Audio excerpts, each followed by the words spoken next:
पाकिस्तान और बांग्लादेश के बीच दूसरे टेस्ट मैच का पहला दिन बारिश के कारण रद्द हो गया है, लेकिन रविचंद्रन अश्विन जो इस सीरीज को बहुत क्लोजली फॉलो कर रहे हैं, उन्होंने इसके ऊपर अपनी एक एक्सपर्ट ओपिनियन दी। आपको बता दूं कि रविचंद्रन अश्विन अपने कमेंट्स के लिए बहुत फेमस है। वो काफी सरकास्टिक कमेंट्स करते हैं और उनके ओपिनियंस काफी चीजों के ऊपर बाकी क्रिकेटर से थोड़े अलग हैं। उन्होंने बैट्समैन को मानकट करने को भी बिल्कुल ऑथेंटिक और बिल्कुल सही बताया था, क्योंकि उन्होंने कहा कि इट्स अ बैट्समैन्स गेम, तो बॉलर को जो भी छोटा मोटा मार्जिन मिले उन्हें उसे यूटिलाइज करना चाहिए। काफी लोग रविचंद्रन के अगेंस्ट थे, लेकिन काफी लोग उनके सपोर्ट में भी आए और उन्होंने कहा कि रविचंद्रन अश्विन बिल्कुल सही कह रहे हैं। और देखा देखी अभी बहुत ज्यादा मानकट हुए पिछले 2-3 सालों में, और इवेंचुअली अब जाकर आप देखोगे कि बैट्समैन अपनी क्रीज पे रहते हैं। तो इस तरीके की चीजों के लिए रविचंद्रन अश्विन काफी फेमस हैं। और रविचंद्रन अश्विन जो इस टेस्ट मैच को देख रहे थे, उन्होंने कहा कि पहले 3 दिन ये टेस्ट मैच बिल्कुल स्लीप मोड में चल रहा था, मानो कि इस टेस्ट मैच में कुछ हो ही नहीं रहा था। एक बोरिंग टेस्ट मैच, एक डल टेस्ट मैच जिसमें 450, 500, 550 रन बन रहे थे और कुछ नहीं हो रहा था। उन्होंने कहा कि तीसरे दिन के बाद वो हॉलीडे पे जा रहे थे और फ्लाइट में उन्होंने इसकी हाइलाइट्स देखी और उन्होंने देख के बहुत सरप्राइज हो गए कि पाकिस्तान आखिर कर क्या रहा है। और इवेंचुअली जब 5वें दिन पाकिस्तान ये मैच हार गया, तो उन्होंने कहा कि it was a tiring collapse, एक टिपिकल टायर्ड कोलैप्स जिसमें कि फील्डिंग टीम जो थक जाती है। बांग्लादेश ने 565 रन बनाए थे और ऑलमोस्ट 2 दिन तक पाकिस्तान की टीम फील्डिंग करती रही थी। तो उन्होंने कहा कि वो 2 दिन की थकान थी जिसके कारण पाकिस्तान कोलैप्स कर गई। और उन्होंने ये भी कहा कि पाकिस्तान अगर शायद थोड़ी अग्रेसिव ब्रांड ऑफ क्रिकेट करता, if they had tried to hit out and clear the deficit, तो शायद इतनी प्रेशर, इतनी प्रॉब्लम नहीं आती। लेकिन पाकिस्तान ने काफी डिफेंसिव तरीके से उस टोटल को हैंडल किया और बाय द टाइम वो बांग्लादेश के स्कोर तक पहुंचे, दे वर ऑलरेडी 7 डाउन। तो बांग्लादेश को पता था कि आखिरी 3 अगर 70-80 रन अहेड तक भी चले जाते हैं तो बड़े आराम से 20 ओवर के अंदर इस टोटल को चेस कर सकते हैं। उन्होंने यही कहा कि इस तरीके के कोलैप्स अब देखने को नहीं मिलते, पहले ऐसे बहुत मिलते थे, लेकिन आजकल टेस्ट मैचेस 3-3.5 दिन में खत्म हो जाते हैं। तो 5वें दिन तक टेस्ट मैच जाने की सिचुएशन आती ही नहीं है, तो इस तरीके के टायरिंग कोलैप्सेस होते नहीं है।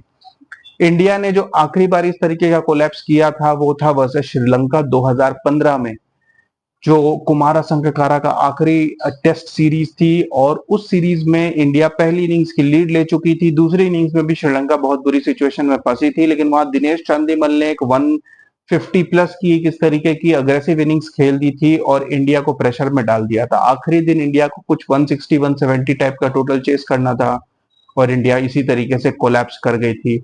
लेकिन उसके बाद से टेस्ट मैचेस काफी शॉर्ट होने लग गए और इस तरीके की सिचुएशन नहीं आती थी।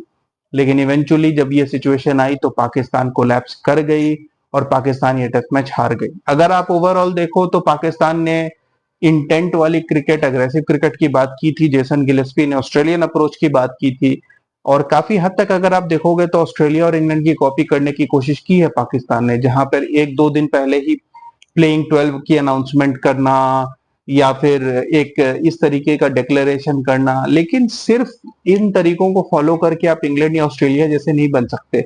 वो फिर पूरे दिन आपको मेंटेन करना पड़ता है, हर टाइम उसको मेंटेन करना है। बॉलिंग के समय वो अग्रेशन फिर चला गया, फिर आप वापस टिपिकल पाकिस्तान टीम बन गए। लेकिन अगर आप डिक्लेरेशन के वक्त या टीम अनाउंसमेंट के वक्त आप बोलोगे हम इंग्लैंड की तरह पहले अनाउंस कर देंगे, इससे आप इंग्लैंड जैसे नहीं बन सकते।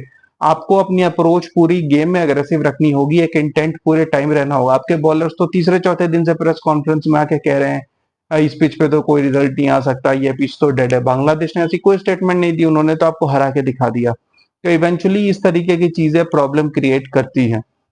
रविचंद्रन अश्विन जो अपने करियर के अब लास्ट स्टेज में है, जो सिर्फ दूसरे इंडियन बॉलर हैं जिन्होंने 500 प्लस टेस्ट विकेट्स लिया है, और उनके पास एक गोल्डन अपॉर्चुनिटी, अगर वो 2 साल 3 साल तक अपनी फिटनेस मेंटेन करे तो वो शायद अनिल कुंबले को क्रॉस कर सकते हैं।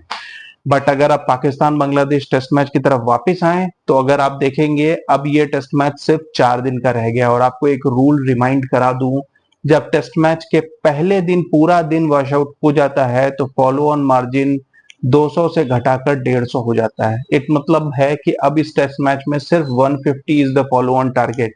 अगर दूसरे या तीसरे दिन वॉश आउट हो तो इससे कोई फर्क नहीं पड़ता, ये वॉश आउट पहली इनिंग से पहले हो जाना चाहिए और ऐसा हो चुका है। तो अब इस टेस्ट मैच में 150 रन की मार्जिन है।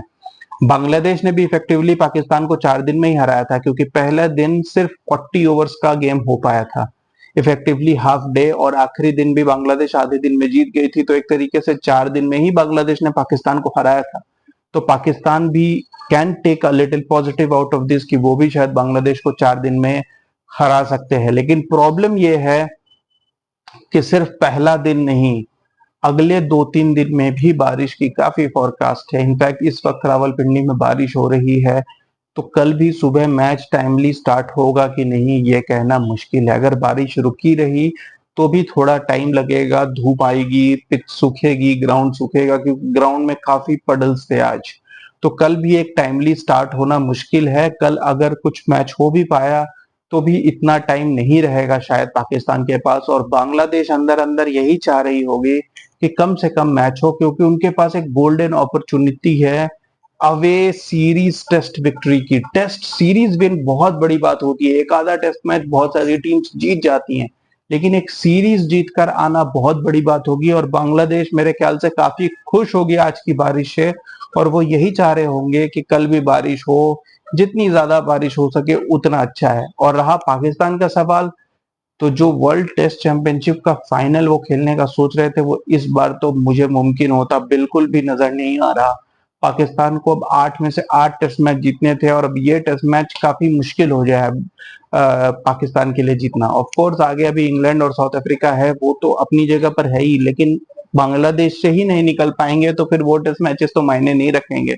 मे भी शायद पाकिस्तान का एम अब ये होना चाहिए कि वो बॉटम 3 से ऊपर निकल के आए, क्योंकि अगर ये मैच भी ड्रॉ हो गया तो मोस्ट लाइकली वो लास्ट पे पहुंच जाएंगे, बॉटम ऑफ द टेबल, और फिर फाइनल तो छोड़िए, बॉटम 3 से भी निकलना मुश्किल हो जाएगा, क्योंकि इंग्लैंड अभी जिस तरीके की फॉर्म में दिख रही है, England are not going to spare Pakistan. Keep watching guys, thank you.